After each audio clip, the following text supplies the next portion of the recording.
And he said that of 250 people that they had just randomly selected and started to look at in terms of trying to find commonalities.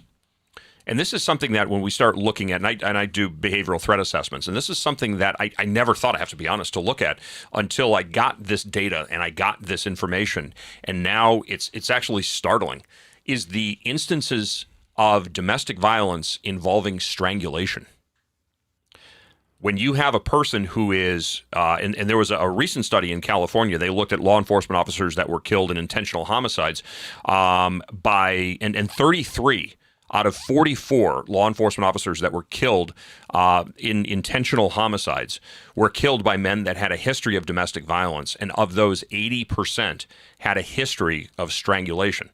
That they had put their hands around a domestic partner's neck, not strangulation that resulted in a homicide, but strangling a person.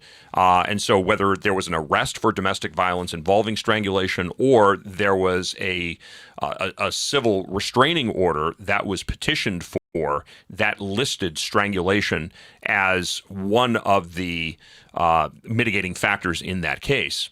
Strangulation has become a major red flag when we're looking at the potentiality of a person's violence down the road. And I'm just curious if you had ever picked up on that, because I never did until I started to look more and more and more at this. And I said, there's something here.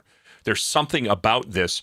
Again, it's not that every single person that has ever strangled a spouse is going to become the next mass killer, but it's a major, major indicator as a pre-attack indicator that this person is capable of committing a domestic homicide or another case. And when we look at a lot of the mass shooters that were out there, you have the capability and the propensity to do that. I think that should serve as a red flag, period. And if anybody out there has been in a relationship with a person that has put their hands around your neck or your throat, then you owe it to yourself to create distance between that person and get a restraining order.